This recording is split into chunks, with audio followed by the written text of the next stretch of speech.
understand. But sometimes I sit down, I sit back, and I just start thinking about some things. It really brings up the conversation of like, man, people, and I'm included in this. We got to go so much deeper in our research where we don't get caught off guard by something like a Johnson and Johnson. You get a vaccine from them that they get full immunity uh from, by the way, because you can't sue people for vaccination deaths. I don't know why, but it's a loophole. But you got to look into the company. Johnson and Johnson receive lawsuits all the time for their baby powder alone, and maybe some other things. But that right there should be the credibility. You know what I'm saying? Look, a lot of you think you got some smarts about you, think you got some street smarts about you, whatever. If somebody's known to take money and buy drugs, you're not gonna lend them money. That's a lot of people right now who don't want to give money to a homeless person because you think they're gonna buy drugs. Yet you don't do research when it comes to something like a vaccine. Hey, what's up, babe? You don't want to do research with things like a vaccine or whatever. You will willfully, willingly sit down and take that vaccine, not knowing their reputation. You got to know people's reputation. You don't just get pulled into something just because you see on the news and all these celebrities telling you, "Oh, get the vaccine, get the vaccine." You line up to get whatever fucking vaccine they put in front of you. You got people discriminating over it, saying you can't do this if you don't get a vaccine, which is breaking the law, by the way, because these vaccines are for emergency purposes only. That's what it's intended for. It's not for regular use. You know what I'm saying? It's not one of those things where um you either take this or you can't. You're not allowed to go to school. It's not one of those things where you gotta have shots up to date and all that. It's not one of those things. So people breaking the law with that, by the way. But you don't do your research. You get suckered into getting this. And then on the media, you got these doctors, because you know you got to have the doctors wearing the doctor suit. It only makes it right. They'll tell you, "Oh no, there's nothing to worry about. It's extremely rare." So I guess they just want us to play Russian roulette. Okay, yeah, it's rare. It's rare. Yeah, people. I mean, yeah, sure, people may die from it. Yeah, okay, fuck that. You know, I'll get it. And you talking about blood clots and things like that? I mean, a fear of a goddamn blood clot is. I mean, it's hard to even. It. It's hard to even go about your day when you think you may have a blood clot or something like that. Like you ever worked out or something, or you sat down too long, you got sharp pain in your calf or something like that, and you're like, God damn. Especially if you do your research, WebMD or whatever. You're like, damn, this might be one of those blood clots. I know they creep up on you, and I do sit down too much, and I was wearing tight clothes. That put a lot of bother into your ass, like. And so I know that a lot of people who didn't receive that vaccine, they gotta be in fear right now. And there's nothing they can do about it. And nobody they can blame but themselves. I don't even want to know how many people got the vaccine. The Johnson and Johnson vaccine. I just speak on that one. I don't even want to know how many people, man. And honestly, breaking news, 6 people. If they told you it was 6 people, it's probably a lot more than that. You know what I'm saying? They just trying to get ahead of it. Like I actually heard somebody bring to my attention. I think they were just trying to get ahead of it, man. And so at what point, because it's not just about this, it's even with things like cancer and stuff like that. And I'm not going to try to present myself as a doctor or as if I know as if I have all the right answers. But I was just trying to say, like, at what point do you take your chances by putting matters in your own hands? Now, we're dealing with something that has extremely low mortality rate. You know what I'm saying? The chances of you dying from it is very slim. I had it twice actually. Um, First time it was very bad. The second time, not so much. Um, but I'm stronger than ever. And no, I did not get a vaccine. And I am starting to see people get sick after getting the vaccine, but because my whole family got the vaccine, I don't really want to be in a position to say I told you so. So, you know, let's just let that be known. I hope that, you know, everything that I think about this is completely wrong for my family. I hope it misses them. I hope it misses yours. I hope like I know hope to be right when it comes to something like this. I really don't. It's just there's a lot of people who were otherwise just fucking healthy. They just want to mess around with themselves, man. And honestly, because the media won't tell you this, I hope that someday it will come out. There are a lot of people who are dying shortly after getting the vaccine. You know what I'm saying? Conspiracy theories aside, you know what I'm saying? People call me a conspiracy theorist. No, fuck that. I just think. I put patterns together. I don't let the media think for me. I don't let anybody else think for me. All right. All right. And I'm not always right because of that. That's okay. But yeah, there are people dying shortly after getting the vaccine. Okay. Thank you, man. I appreciate that. I really do. I appreciate you checking out my videos or whatever. I just put out a video. I don't know if it's uploaded yet. It should be uploading right now as I'm doing this live video about being prolific and stuff like that. I hope you check it out. I always try to administer to people what I would administer to myself. You know what I'm saying? As I'm talking about like, administering vaccines and stuff like that. I'm gonna take my chances. You know what I'm saying? But I will tell you one thing. It was a lot different when I didn't have a child to worry about. But even still, especially having a child, it keeps me honest. And like the plans that you laid out, you got to commit to it. Plan somewhere in the middle that could be very detrimental to you and your child. So you already got to like establish. Now it's okay to kind of go back on it after getting more information, but you kind of got to establish how you're gonna go about life, and you can't let other people kind of push you in any direction. You know what I'm saying? And just out of fear, you get moved easily because that's what happens. Give the people fear and then manipulate them. It's easy to manipulate someone who is fearful. Like I tell you something, I'm the only one in my family who had the coronavirus. Everybody else got vaccinated. You know, I don't know how that's going to turn out, but they were. If anybody should be moved by fear, it should probably be the person who had it. You would think, right? I'm the only person in my family who had it. It's so ironic. It's so ironic. Look at me. I don't get the vaccine for the coronavirus. It's probably not even real. Nah, man, but and I don't want to go on a tangent. I don't want to go deep into it. I just wanted to make this quick stream as my other video is uploading. Just to kind of speak on some things that are on my mind at the time, for better or for worse. Let me see. I'm the same way. I try hard to help people around me and make them aware of the things that I know are important. I learned that you can lead a horse in exactly. One thing that I learned from having frustrating ass conversations with people is hold on, let me put my phone on do not disturb. Oh, fuck it. I got a new phone. I don't know how to do it. Okay, whatever. Okay, one thing I learned from having frustrating conversations with people is that you not only can you not control what they do, but some things are better just not said. Not even that. What I want to say is some things look better when you're in the process of doing it as opposed to trying to explain it to somebody. You know what I'm saying? So, like, I try to explain stoicism to somebody, and she tried to make it seem like you becoming a robot. That's not it. That's not it. So it's just better to practice it. You know what I'm saying? How are you so cool under pressure? How did that not phase you? That's stoicism. Not robotic about it. You saw me having a good time and stuff.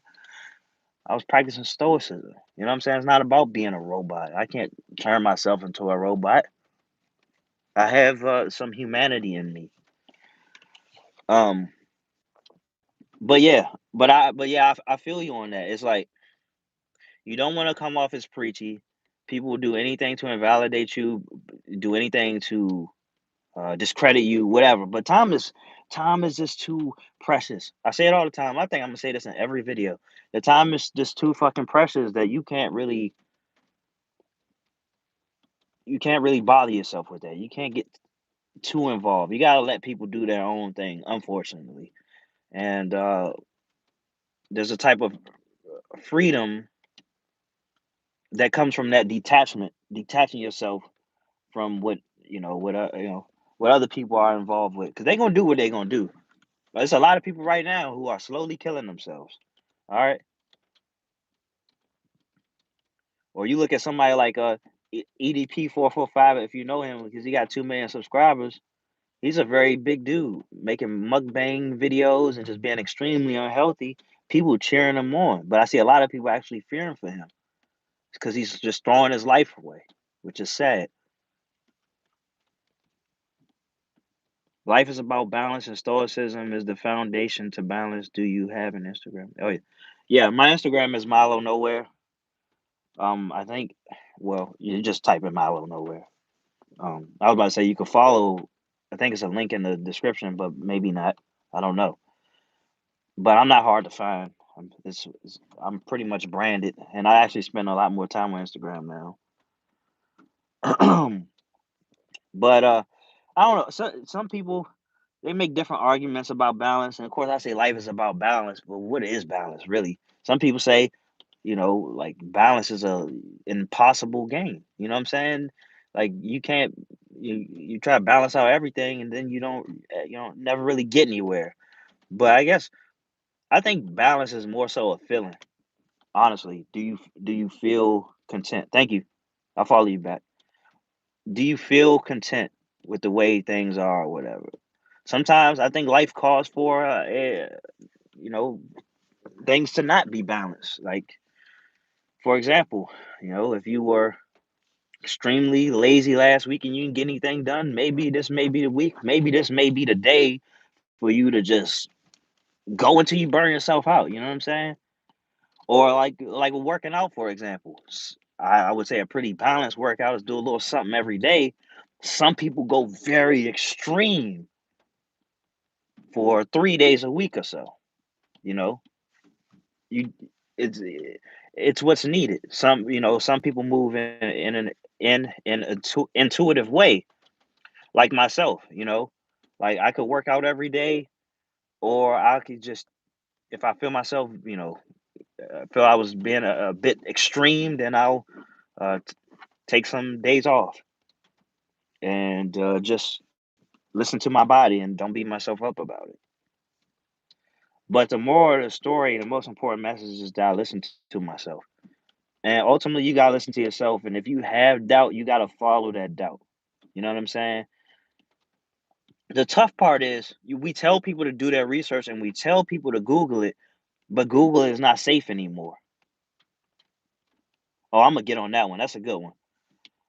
Um, Google's not safe anymore. You know what I'm saying? It's been heavily censored. I wish you could see what I saw back in 2012, and you would realize that Google is heavily censored now. So the question is, what do I think about David Goggins' approach? Man, I don't know. Everybody can't be David Goggins, and what he did, he risked his life many times to become David Goggins. But the beauty of it is, and I think he explained this well, is like you don't have to go as far as him, but just outdo the average person, even though he said it's pretty easy to outdo the average person. And it is. It is. You know what I'm saying? And you can take a bit of what he practiced, apply that to your own life to get above average. You know what I'm saying? You don't have to be a Navy SEAL. You don't have to run marathons while breaking your bone, with broken bones and while you're shitting on yourself or anything like that. That was something he had to prove to himself. Your hero journey don't have to look like that. You don't have to go down as the toughest man and still have a tough attitude towards life. That was him. But one thing that I know that you could apply to your life to be among the tough guys is just something as simple as that I learned in playing football, where we had to do, sprints and stuff, and you see the line, and they simply tell you to run through the line. You run through it. You don't stop at the line. You don't start to slow down. You run through it. You keep pushing through it. And I think everything that you do, if you like sprint through it, I think that makes all the difference in increasingly getting better. And then you make time to uh, retreat, retreat from the people, retreat from the work that you're doing to get a different perspective, to rest.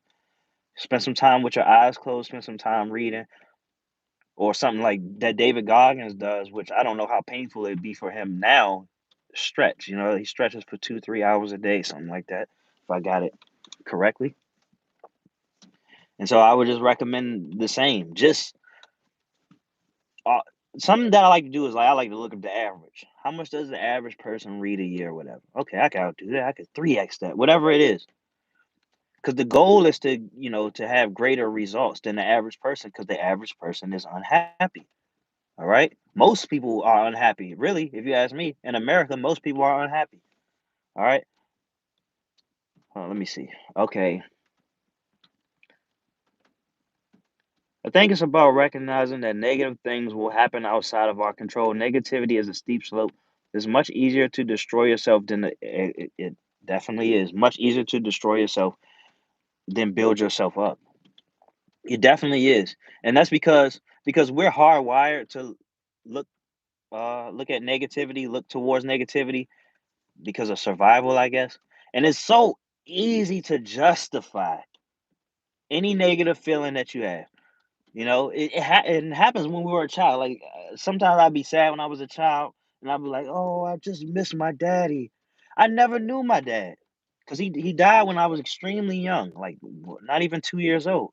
I didn't miss him. I was just sad. You know, the sadness probably came from something else. I just didn't know how to really rationalize it. You know what I'm saying? Forgot where I was going with that. Oh yeah, negativity. Um, yeah, so it's easy to justify, and because there are a lot of people who justify their own unhappiness too. They'll justify you. I mean, there's people who have long ass conversations just bickering, or just venting, talking about how bad life is. They ain't gonna do anything to change it. They ain't gonna do anything to change.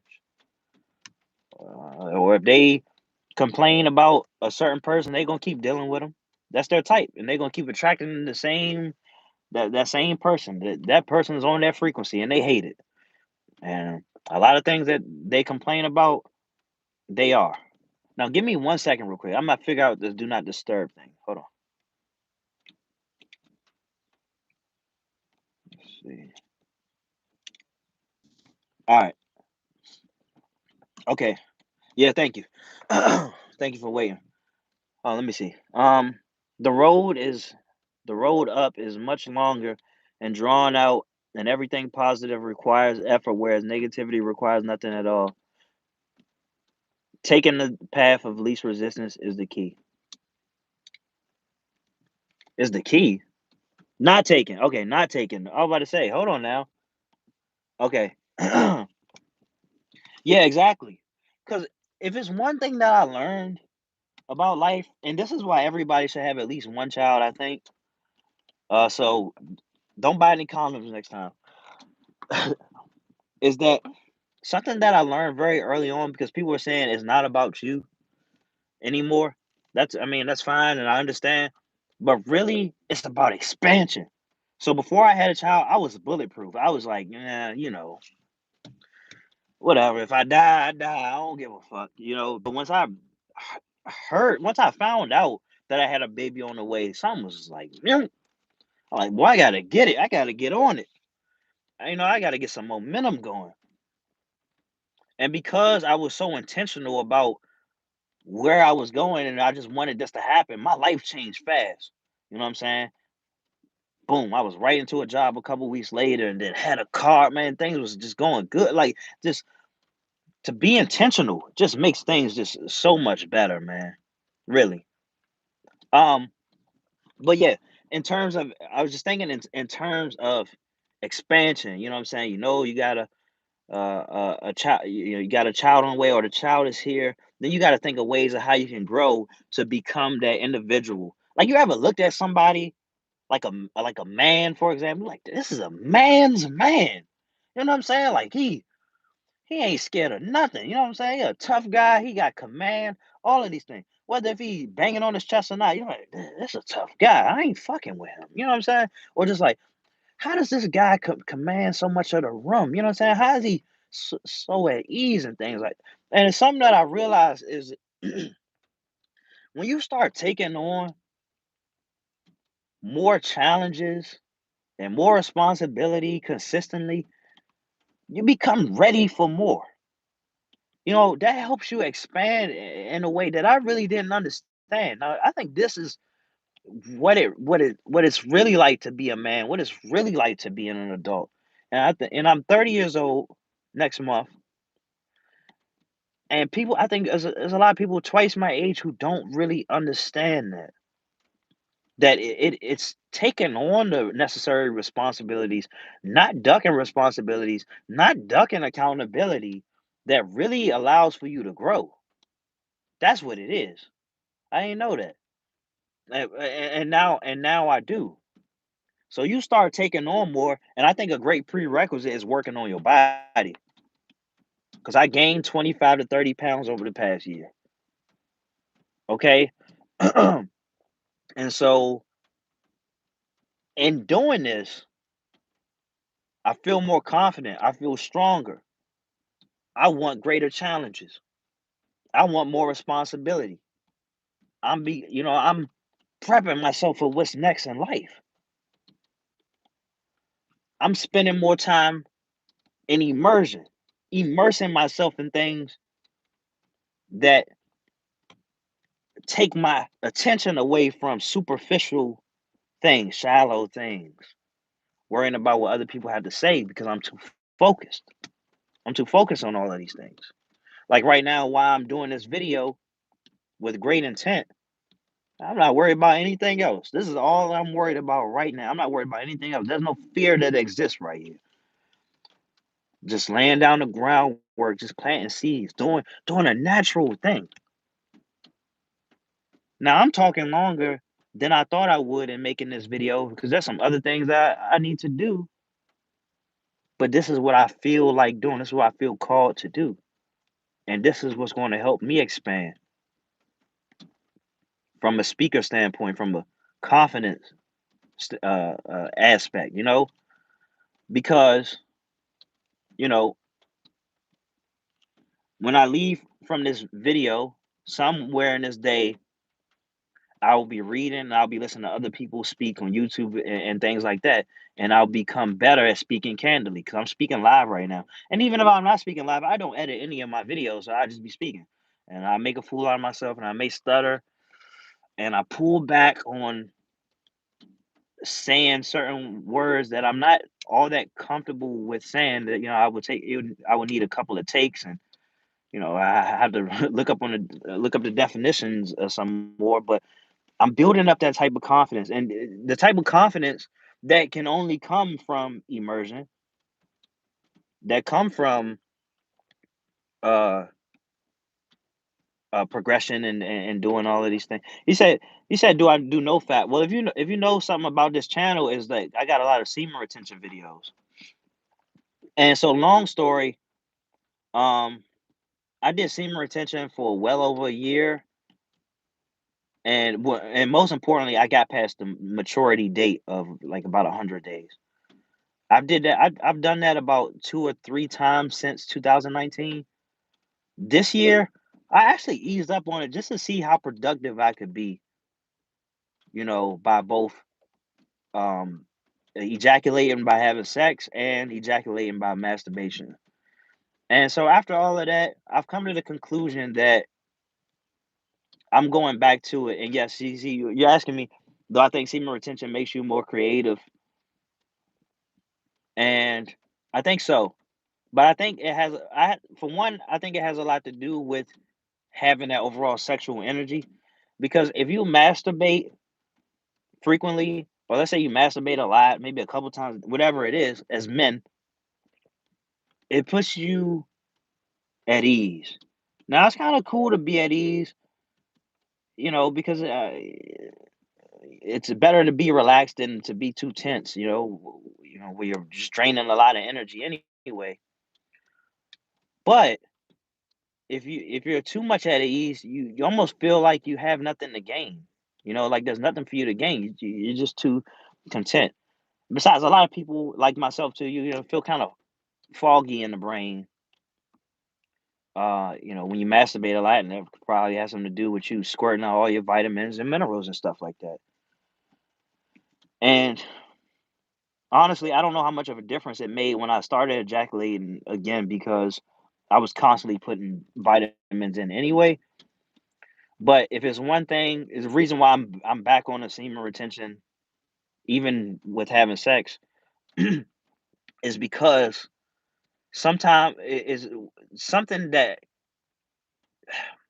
just so different when you are practicing semen retention is that it's that feeling you get in your body when you're dancing, for example. That's a great when you're dancing or you're performing, you're singing or something like that. And I'm sure it happens in sports too, but like when you just perform, it's just something so sexual coming out of you that it just sells what you're trying to do. In fact, it inspires you even more and motivates you. So yeah, I think semen retention definitely has a hand in creativity, but that's not the only thing. Um, Intermittent fasting boosts creativity.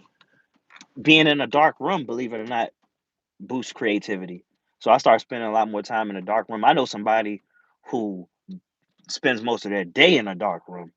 She is extremely creative, extremely driven. Like she about that business, man. So I definitely stand by those things. Those definitely boost creativity.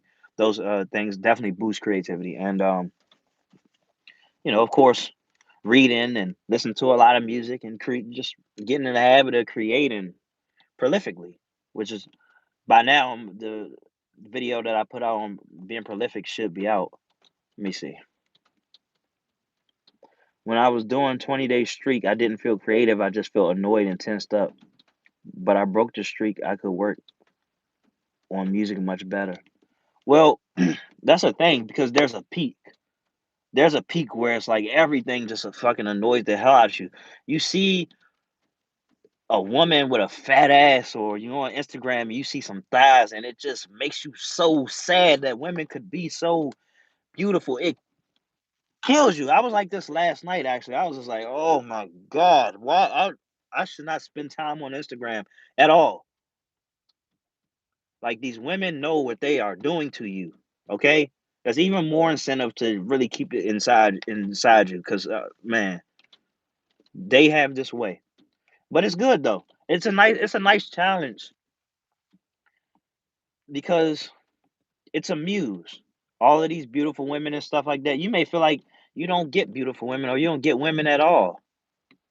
But it's a nice I'm not going to speak on, what should be your motivation and things like that, but it's a nice carrot on a stick, you know? As long as it can help you get to where you want to be, I don't mind anybody being, having women as a muse to boost their creativity, to make better artwork. People have been doing it since the beginning of time. If you look at somebody like in modern day, you look at somebody like Prince. That was his secret sauce right there. Reason why women were all up on him and stuff like that. And a lot of men thought he was gay, and maybe he was bisexual. I don't know. The reason why he had a lot of women on him as a 5'3" male is because he practiced semen retention. He alluded to it, and look it up. He alluded to that. He just had that energy about him.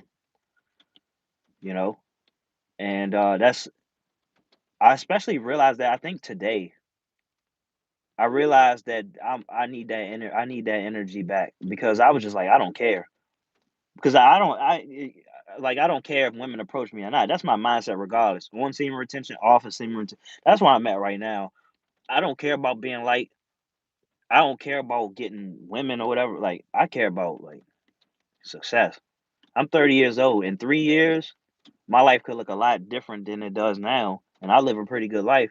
But man, I could be at the top of my game with the rest of my life ahead of me. That matters more to me than jerking off to fine women or fine women looking my way. Fucking fine, it doesn't matter. You know what I'm saying? Let's see. Yeah, cold showers. Yeah, cold showers too. The Instagram girl thing, man. I relate so much. Sucks your soul. It definitely does, man. Cause somebody was talking about Chloe Bailey yesterday or whatever. He was like, "Man, I'm not big on polyandry, but I'd be her 17th man." And then I went to go look her up or whatever. I was like, "Oh shit." Instagram is the devil's playhouse. I was about to say it's a woman's playhouse. The devil's playhouse is the same fucking thing. They take showers and they just put it all on hot. They don't even feel that shit. They don't even use any of the cold water, just all hot. Yeah. So I'll use them as a muse. And but other than that, I'm just gonna be about my business, man. For real. Because I'm big on being resourceful. Like I don't come from a lot, so I'm big on being resourceful, using what you got. And if you don't have nothing, or if you don't have anything, you definitely got semen to retain. Okay. So I mean, use that if you feel like you need that extra bit of willpower. But there's so many benefits to that. I mean, for another one, because I don't mind being off subject, but it relates to the subject that this video is about. Like, if you want to keep a strong immune system, it's best to let the vitamins, nutrients, all that recycle throughout your body.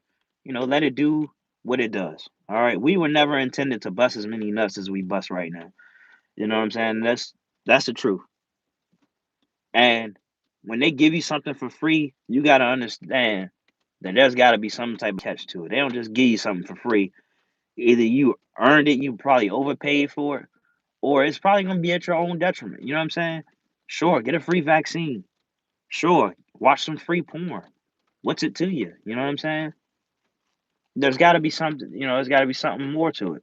Whether if they own your attention or whatever. I mean, if you look at the top searches, they're porn sites. So there's something there.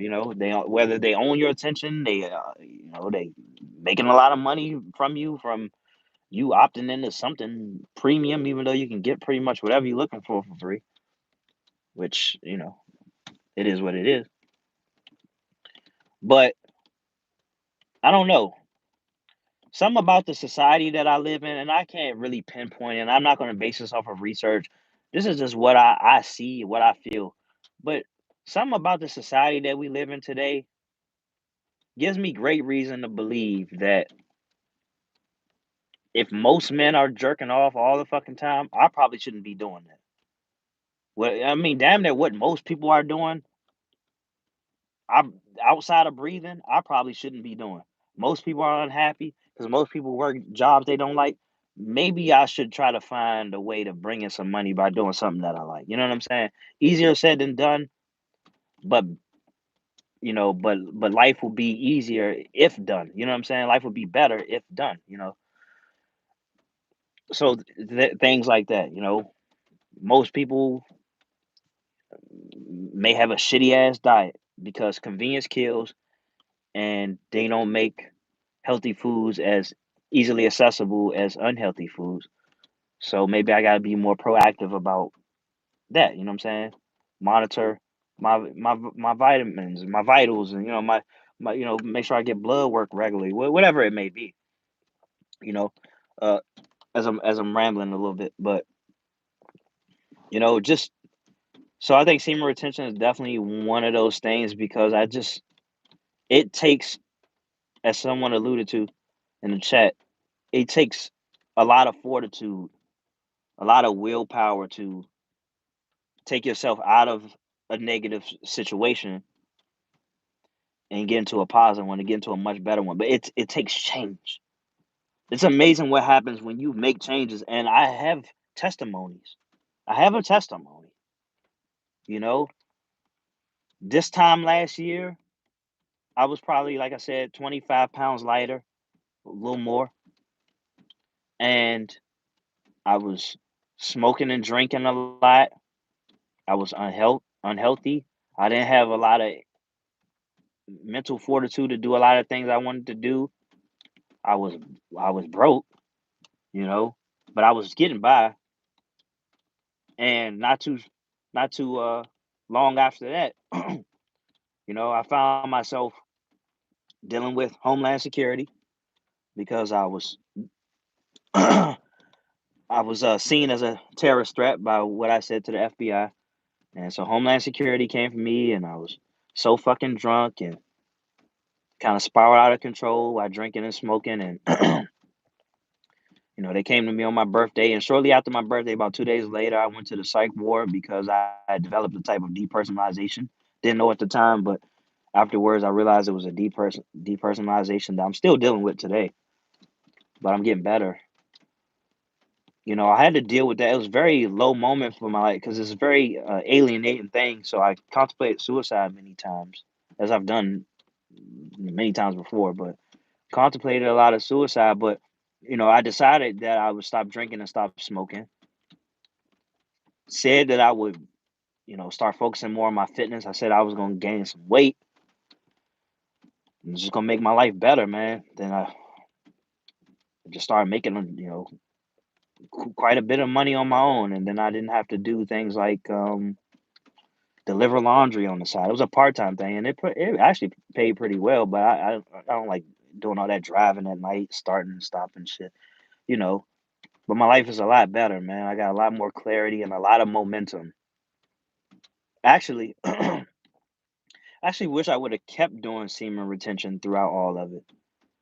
But it won't take me no time to get right back to it. Like I'm not new to this, you know what I'm saying? Like I can tell myself I'm gonna do something and then I'll do it. Like I don't bullshit myself. What I think about forex trading?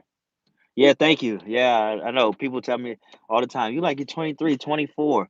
And trust me, if I would have taken better care of myself, this is me not even really taking care of myself. I probably like I was, I'm 18 if I did. But a lot of reason why I age slow because they say short people age slow anyway. So I'm short, I'm black. I did a lot of intermittent fasting even when I didn't know it was intermittent fasting. Cold showers and stuff like that. But I did intermittent fasting when I didn't know. Like when I was in high school and stuff, after ninth grade or whatever, I wouldn't even eat school lunch. So I think I would go the whole day without eating until I got home or so. So that's intermittent fasting right there. It's funny. A lot of y'all talking about stuff that I'm like talking about right now in my outside life. It's like, God damn, are y'all listening to me? Because you say, what do I think about forex trading? So, so I'm in a forex group where a lot of people are making some money. Um, I haven't done a lot of research into it because you can first of all, let me just say, yes, you can definitely make some money from forex. But because I've been doing so many other things in my life, I just didn't want to jump into it as a get rich quick scheme. In fact, I'm actually um going to take a little webinar later on tonight about forex. Just to see what they talking about over there. For all I know, I may already have all of the resources that I need, but where I'm at right now, I'm just not afraid to take chances because okay, let's talk about it. Well, the news won't necessarily tell you this, but there's hyperinflation going on. With all the money that's being sent out, you got to put your money in other things, and so that's why I put my money in crypto and stuff like that. So, like to see crypto grow at the rate it's growing, that should tell you where the U.S. dollar is going, for example. Because of this inflation, whatever, you're gonna want to get more back, and that's why everybody's putting their money in something. So and I'm not a financial advisor. I need to say it, but so I put some of my money in crypto, and I put money in precious metals. You know what I'm saying? I'm trying to cover all bases and stuff like that. And so the next thing that I will do is that I will put money into forex. Start low, start with a little bit amount, and try to build it up. You know what I'm saying? Like that's nothing to me. You know what I'm saying? Like, I have no problem with even losing money just because I have a history of with daily fantasy sports and stuff like that, and I made a lot of money doing that. And so I like my chances more so with forex than I did with daily fantasy sports. You know what I'm saying? I'd rather put my money on the market than on a human. Because I think I can better predict what's going to happen with the market as opposed to the outcome of a game, or whatever. Even if I do have access to tools that make it easier for me. Okay, I'm happy to hear you're in a better place, man. Got to run now, Glass. Okay, I'm glad I gave you some motivation, man. Thanks a lot.